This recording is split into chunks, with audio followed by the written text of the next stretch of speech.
Welcome to legend TV. నేను మేనల్. గత కొద్ది రోజుల క్రితమే మీకైతే డాక్టర్ జ్యోతి పద్మజ గారిని అయితే కెమిస్ట్రీ డిపార్ట్మెంట్లో అయితే తనైతే లెక్చరర్గా పనిచేసింది, నిరసన అయితే ఇక్కడైతే తెలియజేస్తుందని మీకు గత కొద్ది రోజుల క్రితమే మీకైతే చెప్పడం అయితే జరుగుతుంది.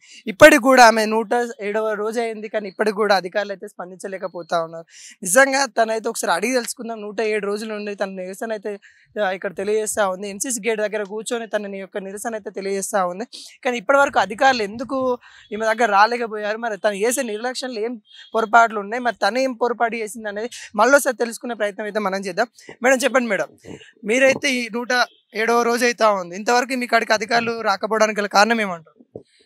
యాక్చువల్లీ వాళ్ళు టార్గెట్ చేశారు, ఇది నిజము. క్యాస్ట్ డిస్క్రిమినేషన్ అప్పుడే నన్ను కులం పేరుతో దూషించారు, అవమానం చేశారు, ప్లస్ నన్ను అటాక్ చేశారు, ప్లస్ రివర్స్ నా మీద కేసు పెట్టేసి దొంగ కేసు బనాయించి నా లైఫ్ ఆల్రెడీ స్పాయిల్ చేశారు. సో ఇప్పుడు మళ్ళీ అధికారులు వాళ్ళంతా ఒక గ్యాంగ్ కదా. ప్రొఫెసర్స్ అంటే ఇప్పుడు chemistry department professors, behind the screen చాలా మంది ప్రొఫెసర్స్ ఉన్నారు. ఇన్ ఫ్రంట్ ద స్క్రీన్ ఒకరు ఒక విధంగా మాట్లాడతారు, బిహైండ్ ద స్క్రీన్ ఒక విధంగా మాట్లాడుతున్నారు. మరి ఇది టార్గెటే కదా, ఒక ఆడపిల్ల జీవితం నాశనం చేసింది కాకుండా ఇంకా ఇప్పుడు నా మీద ఇంకా ఏదో మెరిట్ గురించి మాట్లాడుతున్నారు. చాలా బాధాకరము. ఇప్పుడు ఎంతమందికి మెరిట్ ఉంది? పొట్టకో సాక్ష్యముకు రానోళ్ళకి కూడా పార్ట్ టైం జాబ్స్ ఇచ్చారు, కాంట్రాక్ట్ జాబ్స్ ఇచ్చారు, పర్మనెంట్ జాబ్స్ ఇచ్చారు. 2013లో రిక్రూట్మెంట్ జరిగినప్పుడు అప్పట్లో Sirasani Satyanarayana he was vice chancellor. అతను న్యూస్కి మీకు మీడియాకి చెప్పాడు, పొట్టకో సాక్ష్యం ముక్క రాని వాళ్ళకు కూడా గవర్నమెంట్ జాబ్ ఇవ్వాల్సి వచ్చింది అని. మరి ఎందుకోసం ఇక్కడ 107 రోజులు అయింది వాళ్ళ స్పందించట్లేదు? మీకు చాలా యూనివర్సిటీలు ఉన్నాయి, లేకుంటే చాలా ప్రైవేట్ కాలేజ్ కూడా ఉన్నాయి, వాళ్ళలో చెప్పుకోవచ్చు కదా. యాక్చువల్గా ప్రైవేట్ కాలేజ్లో నేను చెప్పాను, ఒక సెమిస్టర్ మనం యూజ్ చేసుకుంటున్నారు, తీసి పడేస్తున్నారు. ప్లస్ నాకు జాయినింగ్ ఆర్డర్, మనం జాయిన్ అవుతాం కదా, జాయినింగ్ టైంలో ఒక విధంగా చెప్తున్నారు, ఇంటర్వ్యూ టైంలో, తర్వాత జాయిన్ అయినాక ఇంకో విధంగా. ఇవన్నీ నేను ఫేస్ చేశాను. ఇప్పుడు నేను ఫ్రెషర్ని కాదు కదా, ఎన్ని ఇయర్స్ అయింది, ఇన్ని ఇయర్స్ నుంచి. అయితే వీళ్ళు ఇప్పుడున్న ఎవరైతే ఉన్నారో, like Osmania university teachers association దాని ప్రెసిడెంట్ మనోహర్ సార్ చాలా దారుణంగా మాట్లాడుతుంటారు.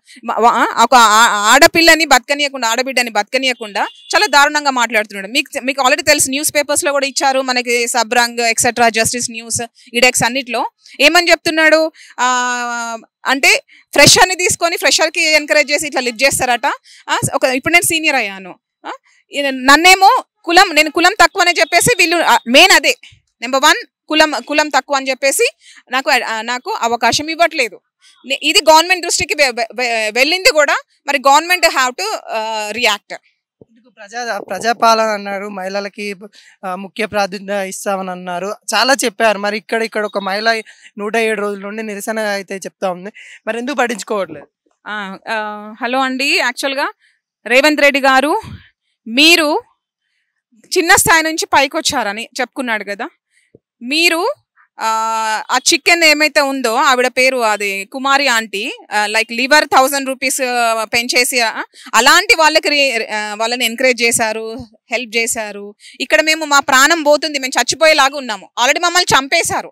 ఈ డిపార్ట్మెంట్, కెమిస్ట్రీ డిపార్ట్మెంట్ ప్రొఫెసర్స్ అందరు కలిసి, ఈవెన్ ఉమెన్ ప్రొఫెసర్స్ కూడా చాలా కులం పేరుతో దూషించి అవమానాలు చేసి లోపలికి ల్యాబ్లోకి కూడా రానియకుండా గతంలో జరిగినాయి అవి. అయితే నేను గవర్నర్కి కంప్లైంట్ కూడా కాదు, ఒక రీప్రజెంటేషన్ ఇచ్చేందుకు పగ పెంచుకున్నారు. అక్కడి నుంచి ఆ రోజు నుంచి ఈ రోజు వరకు పగ పెంచుకొని దాని నుంచి బయటకు రావట్లే వాళ్ళు.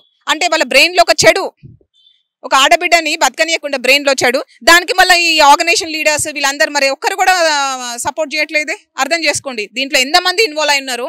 వెనక నుంచి ఇవ్వద్దు, నాకు జాబ్ రావద్దు అని, ఇవ్వద్దు అని చెప్పేసి చెప్తూనే ఉన్నారు.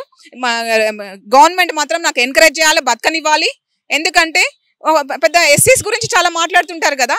నేను ఎస్సీ మాల, ఈ 10 ఇయర్స్ కాదు 18 ఇయర్స్ నుంచి ఎస్సీ మాల ఉమెన్కి ఎంతమందికి ఉస్మానియా యూనివర్సిటీలో కాంట్రాక్ట్ జాబ్స్ ఇచ్చారు, పార్ట్ టైం జాబ్స్ ఇచ్చారు, గవర్నమెంట్ జాబ్స్ ఇచ్చారు. నేనేం పాపం చేశాను? పాపం చేసిన వాళ్ళు బాగున్నారు, నేనేం పాపం చేశాను? తండ్రి నా ఫాదర్ నేను 20+ ఏజ్లో నా ఫాదర్ చనిపోయినరు, నేను ఎన్ని కష్టాలు అనుభవించుంటా. హోమ్ ట్యూషన్స్ చెప్పాను, అకాడమీలో చెప్పాను, junior college, degree college, engineering college, PG college, ఇట్లా అన్నిట్లో చెప్పాను. ఒకవేళ నేను అక్కడ సెట్ అయి ఉంటే నేను ఈ పరిస్థితి ఇక్కడికి రాను కదా, ఈ విధంగా నేను ప్రొటెస్ట్ చేయను కదా. నాకు అక్కడ నేను ప్రాబ్లమ్స్ ఫేస్ చేస్తున్నా కాబట్టే కదా. అయితే నా గైడ్ దగ్గర ఒక్కరికి కూడా ఇవ్వలేదు జాబ్. నా గైడ్ ప్రొఫెసర్ సిహెచ్ ఆంజనేయులు గతంలో కూడా అప్పర్ క్యాస్ట్ వాళ్ళకి కూడా ఇవ్వలేదు. వీళ్ళు ఎందుకు పగ పెంచుకున్నారు? వాళ్ళందరిది ఒక ఎత్తు, నాది ఒక ఎత్తు. నన్నైతే ఘోరంగా ఇంకా జైలుకి పంపించి గవర్నమెంట్ జాబ్ చేయొద్దని కన్విక్షన్ వేయించి ఇవన్నీ చేశారు. ఇంత పగ ఎందుకు టీచర్కి? Teacher must be like teacher only. They are high grade teacher, professors అంటేనే టీచర్.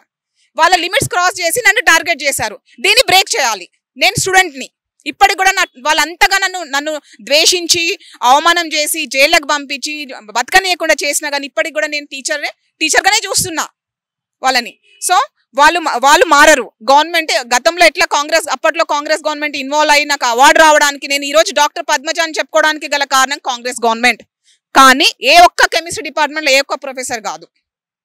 నాకు అప్పట్లో ఫిజిక్స్ డిపార్ట్మెంట్ ప్రొఫెసర్స్ వల్ల అతను డీన్గా ఒక సార్ డీన్గా ఉన్నందుకు నాకు అడ్మిషన్ వచ్చింది. వీళ్ళు నాకు అడ్మిషన్ రాకుండా 2 times చేశారు. కానీ నాకు లాస్ట్కి అడ్మిషన్ ఆ ప్రొఫెసర్ వల్లనే వచ్చింది. ఇప్పుడు ఎట్లా అంటారు? ఇప్పుడు అయితే మీరైతే డాక్టరేట్ కూడా కెమిస్ట్రీ డిపార్ట్మెంట్లో అయితే పొందడం అయితే జరిగింది, పిహెచ్డి చేశారు. ఇప్పుడు పిహెచ్డి స్కాలర్స్కి ఇలా ఉంటే మామూలు పరిస్థితి ఎలా ఉంది? గత ప్రభుత్వం జాబ్స్ ఏమి ఇవ్వలేదు, గ్రూప్ 1 అవి నోటిఫికేషన్ అన్నీ అలా అయిపోయింది. ఇప్పుడున్న గవర్నమెంట్ ఏ విధంగా ఉందనుకుంటున్నారు? ఇప్పుడు జాబ్ కూడా ఇప్పుడు మాలాంటి వాళ్ళ ఏజ్ కూడా అయిపోయింది. ఇప్పుడు గ్రూప్ 1 ఇప్పుడు మా heart is filled with chemistry. Research అంతా కష్టపడి చేసామంటే హార్ట్ ఈస్ ఫిల్డ్ కెమిస్ట్రీ. అయితే మేము ఈ జాబ్స్ కాకుండా ఈ గ్రూప్ 1లు గ్రూప్ 2లకు ఎక్కడ పోతాం? మా ఆత్మాభిమానం చంపుకొని కూడా నేను అప్లై చేశాను. ఏజ్ అయిపోయింది. ఇప్పుడు 40+, ఇప్పుడు 45 క్రాస్ అయిపోయినా. ఇప్పుడు నాకు మాత్రం కంపల్సరీ జస్టిస్ కావాలి. నా పరిస్థితి ఇలా ఉంటే ఇక చిన్నల పరిస్థితి ఎట్లుంటుందో అర్థం చేసుకోండి. గవర్నమెంట్కి నేను కూడా రిక్వెస్ట్ చేస్తున్నాను, చిన్నోళ్ళ పరిస్థితి ఎట్లుంటుందో. వీళ్ళు ఒక స్థాయికి గతంలో విలేజ్ బ్యాక్గ్రౌండ్ నుంచి వచ్చిన ఈ కెమిస్ట్రీ డిపార్ట్మెంట్ ప్రొఫెసర్స్ వాళ్ళ గతం మర్చిపోయి నన్ను ఈ విధంగా టార్గెట్ చేశారంటే వీళ్ళు ఫ్యామిలీస్, వీళ్ళు ఊర్లలో ఎంతమంది ఆడబిడ్డల్ని చంపినరో అంతే అనుకోవాలి కదా. నన్ను చంపడానికి ప్లాన్ చేసిండ్రు. ఎంతమంది చంపినరో, ఎంతమంది జీవితాలు నాశనం చేసిండ్రో. లైక్ లీలావతి మేడం అయితే ఇంకా ఆమెకైతే సిలేబడదట. మరి ఎందుకు ఇక్కడ జాబ్ చేయాలి? చాలా టాలెంట్ ఉంది కదా అట్లాంటి వాళ్ళు. గతంలో అప్పట్లో నవనీత్ రావు టైంలో ఎందుకు జాయిన్ అవ్వాలి ఇక్కడ? ఎస్సీస్ పడనప్పుడు ఫారిన్ కంట్రీస్ ఉన్నాయి కదా, వీళ్ళంతా అక్కడ పోయి జాబ్ చేయొచ్చు కదా. మాకు దిక్కు లేదు కాబట్టి, మేము బయట కంట్రీకి వెళ్ళే దిక్కు లేక మేము ఇక్కడ ఉన్నాం. వీళ్ళంతా మరి అక్కడ వెళ్ళి సెటిల్ అవ్వచ్చు కదా. మమ్మల్ని ఇట్లా టార్గెట్ చేసి మా నోటి దగ్గర అన్నం తీసేసి కడుపు మీద కొట్టి బతకనీయకుండా వీళ్ళంతా ఇట్లా చేసే బదులు వాళ్ళు అక్కడ పోయి బతకొచ్చు కదా.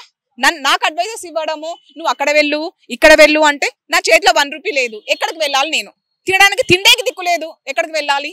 సో గవర్నమెంట్ మాత్రం ఏమంటారు, స్పందించాలి. దయచేసి మీరు స్పందించాలి, లేకపోతే నాకు చావే దిక్కు. మరి చంపేయండి అందరు కలిసి. వాళ్ళకి సపోర్ట్ చేసి చంపేస్తారా? చంపేయండి. ఇదైతే మనమైతే చూస్తుంది డాక్టర్ జ్యోతి పద్మజ గారు అయితే తనైతే 2013లో అయితే పిహెచ్డి అయితే తను పూర్తి చేసినట్టు కెమిస్ట్రీ డిపార్ట్మెంట్లో చేసింది. 107 నుండి నిరసన అయితే చేస్తూ ఉంది. దీనిపైన గవర్నమెంట్ స్పందించాలని కోరుకుంటూ కెమెరామెన్ మధుతో Anil, NCC gate, Osmania compass.